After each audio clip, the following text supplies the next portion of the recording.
Hi, my name is Rob Nellis, and I'm one of the founding partners of Buyers+Cellars Wine Purveyors. I've also been a wine educator for over 25 years. Today, I want to talk a little bit to you about Hյուls Riesling, or about Riesling in general, because anybody who knows me knows I will talk endlessly about Riesling, but I'll try to keep it short today. Riesling's my favorite grape and basically the king of grapes, sorry, Cab Sauv. You've been bested long ago by Riesling. It's an incredibly misunderstood grape. Most people believe it's sickly sweet or insipid in flavor. Nothing could be further from the truth. It can run the gamut from bone dry Clare Valley Riesling up to Trockenbeeren Auslese that's lusciously sweet and almost like a liqueur, and everything in between. The wine we're talking about today is off dry in that it has that little bit of apple, pear kind of crispy fruit, along with some saline-like minerality. So you kind of balance that with some brilliant acidity and some lighter alcohol, and it keeps you coming back for glass after glass. The other thing is this is an organic wine. So it's not officially organic, as vineyards are undergoing organic conversion. He took them over in 2012 and he planted on slow growing rootstock. And what this means is it took 5 years before he could harvest his first crop. And then you need another 5 years after that of organics before you can even apply for your status. But everything in the vineyard is done organically. There's no fungicides, herbicides, pesticides, and he utilizes spontaneous ferments in the winery. Pardon me. Using the indigenous yeast that's on the bloom of the grapes.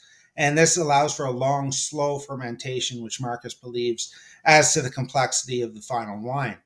In the vineyard itself, he uses careful canopy management. So after the first shoots come out, there's some green harvesting of buds, as well as ensuring that the canopy is cut back so you have a perfect leaf to fruit ratio for the vines. The vines are planted in blue Devonian slate, which is kind of intrinsic to this little tiny area of the Mosel Valley. This blue Devonian slate has excellent drainage, which during the flooding season of the Mosel is vital so that you don't get pooling of water. It also has properties that allow it to absorb heat during the day. So in the really cool evenings, the plant is constantly fed by this little bit of heat that's absorbed by the sun. The canopy is used to shield the grapes so that it doesn't get too hot and you don't shoot and spike sugars long before you want them to. Marcus will go through the vineyard during the growing season and taste the grapes. And when they have the full physiological ripeness and sweetness that he enjoys, as well as having brown pips, he knows that it's time to harvest. Harvest time is particularly difficult in his vineyards because he has the steepest slopes in the Mosel, which is saying something because the Mosel Valley is known to have the steepest slopes in the world. This harvesting has to be done by hand, and they rappel up and down to harvest these closely packed vineyards.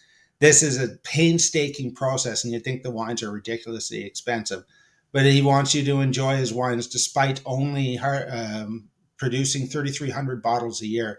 His wines are eminently affordable. This particular wine would make a perfect partner to a picnic lunch, to grilled shellfish, or to just enjoy on its own. Or I particularly like it with a little bit of Asian food, particularly Southeast Asian. Not too spicy, although I do like the heat. This wine isn't as sweet as some of his others, so you don't want to overpower it with too much going on in the glass, or sorry, on the plate. I talked a little bit about the organic conversion. What Marcus will do to aid in the soil retention is he'll throw down some fresh humus and some straw, and this will kind of absorb into the ground. The other thing it does is this kind of cover allows for natural insect development underneath.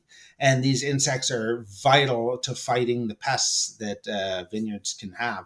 When you spray for insects, you kill all the good ones like ladybirds that attack aphids that can attack the vine. So he believes that this kind of natural life cycle is vital to producing wines of quality in an organic way.